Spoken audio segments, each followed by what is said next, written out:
Channel देखने वालों को इल्तिजा उस्मानी का सलाम। इसराइल की राजधानी तेल अवीव की सड़कों पर लगी कैमरे चल रहे थे, लेकिन उन्हें देख इसराइली सुरक्षा बल नहीं बल्कि तेहरान के मास्टरमाइंड हैकर्स रहे थे। वॉल स्ट्रीट जर्नल की सनसनीखेज रिपोर्ट ने पूरी दुनिया के होश उड़ा दिए हैं। इजराइल का ये नेशनल साइबर डायरेक्टोरेट खुद सदमे में है। रिपोर्ट के मुताबिक जंग छिड़ने के बाद से ईरान से जुड़े साइबर खलीफाओं ने इजराइल के 50 से ज्यादा हाईटेक सिक्योरिटी कैमरों को हैक कर लिया।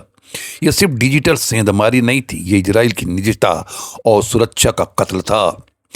हैकिंग का असली मकसद तबाही का लाइव टेलीकास्ट। ईरान ने कैमरों को सिर्फ मजे के लिए हैक नहीं किया, इसके पीछे एक खौफनाक स्ट्रेटजी थी। ईरानी हैकर्स लाइव कैमरों के जरिए ये देख रहे थे कि उनके मिसाइलों ने इजराइल में कितनी तबाही मचाई है। वे ये देख रहे थे कि इजरायली सेना यानी आईडीएफ की गाड़ियां किधर जा रही हैं और रसद कहां पहुंचाई जा रही है। कम से कम 60 इसराइली कंपनियों और इंस्टीट्यूट के सिस्टम में घुसकर हैकर्स ने उनका सारा डाटा वाइप आउट यानी मिटा दिया। साइबर डायरेक्टरेट के पूर्व डिप्टी डायरेक्टर राफेल फेंकरो के मुताबिक यह किसी एक बंदे का काम नहीं था।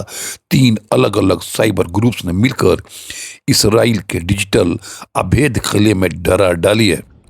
सबसे डराने वाली बात यह है कि किसी को नहीं पता कि ईरानी हैकर्स कितने घंटों या दिनों तक इन कैमरों का इस्तेमाल करते रहे। क्या उन्होंने इजराइल के गुप्त ठिकानों के फुटेज भी निकाल लिए? क्या इजराइल के डिफेंस प्रोटोकॉल अब ईरान की स्क्रीन पर खुलेआम बिक रहे हैं? मिडिल ईस्ट की ये जंग अब टैंकों और मिसाइलों से निकलकर फाइबर ऑप्टिक्स केबल और कीबोर्ड्स तक पहुंच गई है। क्या इसराइल इस डिजिटल वायरस का काट ढूंढ पाएगा? अब तो लगता है कि इसराइल पे जो इतनी मार पड़ रही है उसकी असली वजह यही है कि उसकी तमाम खुफिया मालूमात ईरान तक पहुंच रही थी।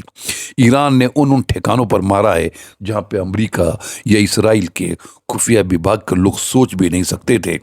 इस कदर तबाही मचाई है ईरान ने। हो सकता है कि ये जो हैकर्स हैं उनकी जो मालूमात मिल रही थी ईरान के सिस्टम को, उसी को सामने रख करके ये हमले किए जा रहे थे।